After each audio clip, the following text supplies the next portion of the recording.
والذين معه أشداء على الكفار رحماء بينهم تراهم ركعا سجدا يبتغون فضلا من الله ورضوانا سيماهم في وجوههم من أثر السجود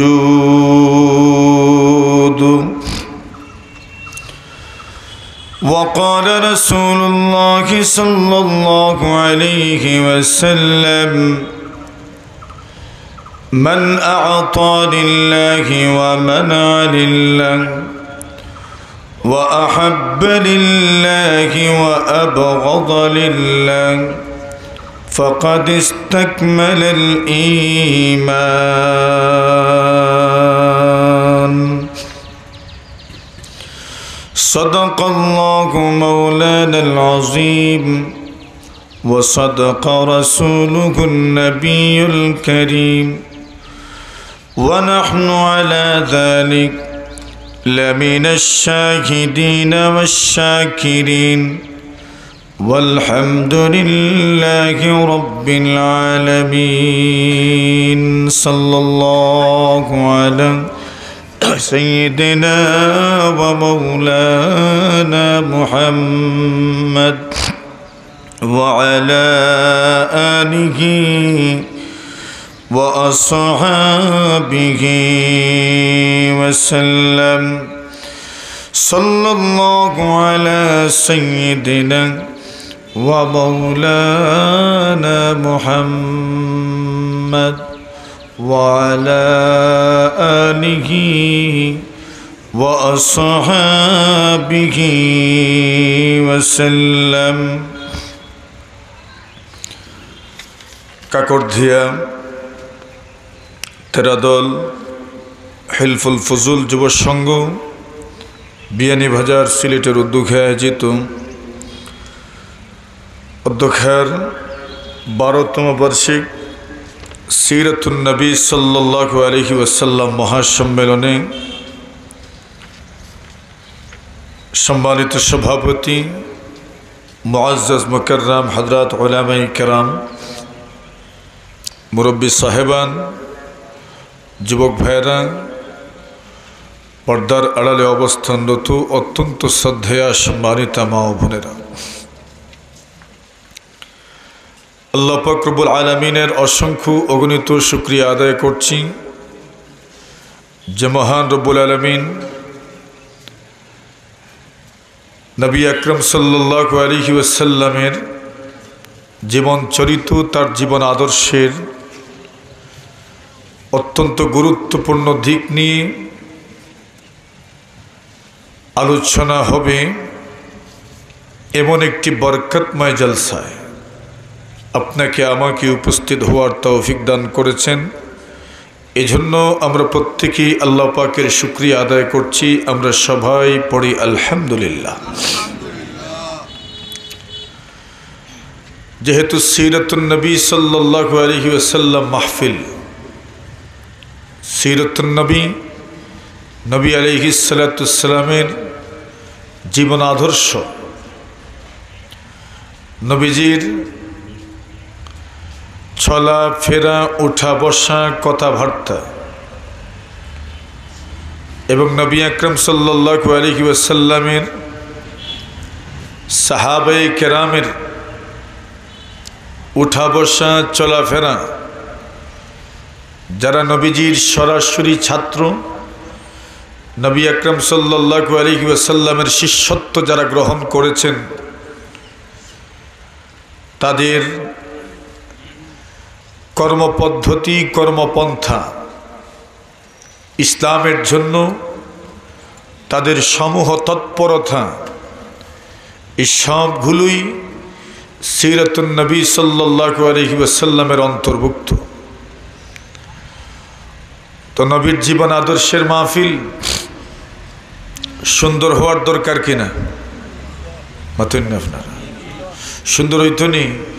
আমার ওই দিকে আমার মুরব্বী বাবা যারা বসে আছেন, ওনাদের কাছে আমাদের আবেদন থাকবে, আমরা মিলে গেলে সুন্দর হইব। আমরা বুঝছি এদিকে একটু ছায়া আছে, এই জন্য বসছেন, এটা আমরা বুঝি, ঠিক আছে, কিন্তু এটার চাইতে বেশি জরুরি হইল নবীর সিরাতুন নবীর মাহফিলকে আরও সুন্দর করা, ঠিক না বেঠিক? কষ্ট তো হবেই, এই কাঠপাটা রোদে আপনারা এত কষ্ট করে বসছেন, আল্লাহ তাআলা আপনাদেরকে উত্তম বিনিময় দান করুক, বলেন আমিন। আরো জোরে বলেন, আরো জোরে। বাস সব পেয়ে গেছেন, আল্লাহ তাআলা অনেক অনেক নেকি দান করুক, বলেন আমিন। এখন আমি আপনাদেরকে শোনাই একটা কথা। নবী আকরাম সাল্লাল্লাহু আলাইহি ওয়াসাল্লাম তার জীবনের শেষ সময় আল্লাহ রাসূল সাল্লাল্লাহু আলাইহি ওয়াসাল্লাম সফর মাসের 28 তারিখ অথবা 29 তারিখ, বর্তমানে শাবান চলছে, কোন মাস? শাবান মাস। শাবান হলো আরবি বর্ষপঞ্জিকা অনুসারে, তাকওয়িমে হিজরি অনুসারে 8 নম্বর মাস। কত নম্বর?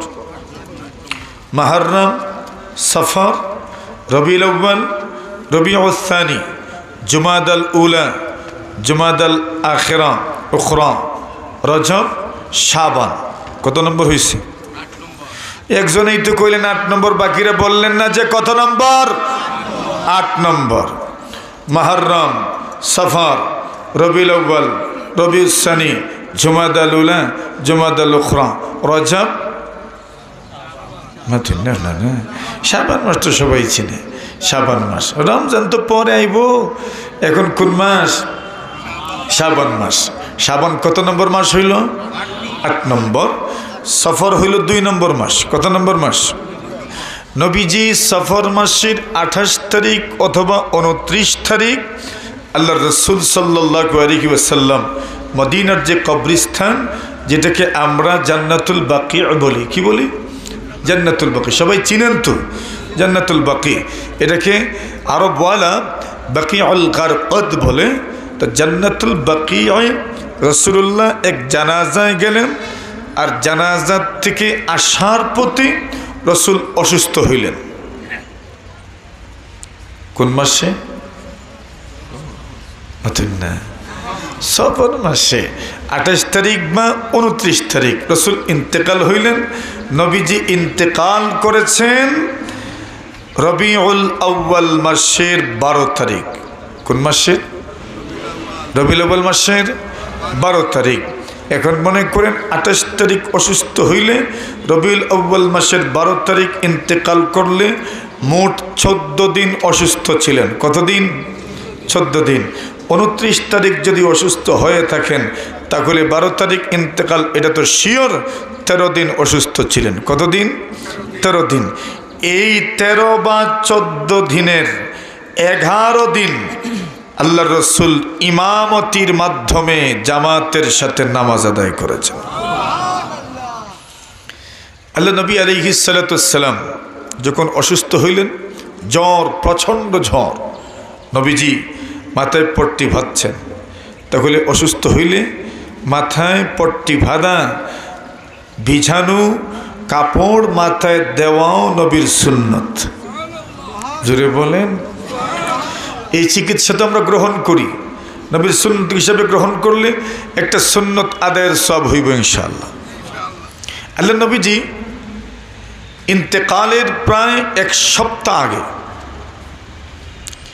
আম্মা জান আয়েশা সিদ্দিকা রাদিয়াল্লাহু তাআলা আনহার ঘরে যেতে চাইলেন। নবীজি তার স্ত্রীদের মধ্যে সবচেয়ে বেশি মহব্বত করতেন কাকে?